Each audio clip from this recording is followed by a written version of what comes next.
তার নেতৃত্ব আছে, বিভিন্ন অঞ্চলে নেতৃত্ব যারা আছে, ভগবানপুর থেকে শুরু করে দাগল গেছে আরো অঞ্চলে যারা নেতৃত্বরা আছে, সুরতের বিপক্ষে দিয়ে রাজনীতি করছে, এদের দম আছে। আর ওনার সেই সাহসটা নাই। সেই জন্য সরকার পরিবর্তন হওয়ার সাথে সাথে চটি চাটার জন্য লাইন দিয়েছে। আর আমরা বুক চিতিয়ে লড়াই করছি। যতদিন আমাদের ঘরে প্রাণ থাকবে অন্যের বিরুদ্ধে কথা বলে যাব। সে শাসক হতে পারে, বিরোধী হতে পারে, সেটা আমরা দেখব না। আমি আপনাদের বলি, যখন সিপিএম ছিল উনি কোথায় ছিলেন? সিপিএম এ ছিলেন। দল পরিবর্তন হয়ে গেল, লাভ মেরে দিল। কালকে দল পরিবর্তন হবে, আবার লাভ মারার চেষ্টা করবে। এদের আদর্শ আছে, আবার জ্ঞানের কথা বলে।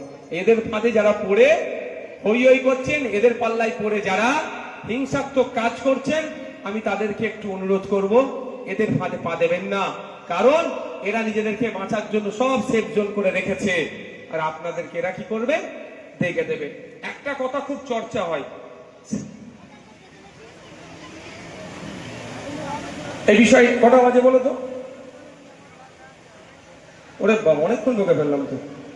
আর 2-3 মিনিট বক্তব্য দেবো, অসুবিধা আছে কারণ? কারা বক্তব্য শুনছেন একটা হাত তুলুন তো, হাতটা তুলে রাখুন। ইনকিলাব, ইনকিলাব, চালতাবেড়িয়া অঞ্চল কমিটি, ভাঙড় বিধানসভা কমিটি, ভাঙড়ের জনগণ, ভাঙড়ের জনগণ, আমাদের শহীদ মহিউদ্দিন মোল্লা, শহীদ হাসান মোল্লা, রেজাউল গাজী, ভাঙড়ের জনগণ, আপনারা শুনতে চান তো বক্তব্য? আমি তাহলে আর অল্প কিছুক্ষণ কথা বলবো।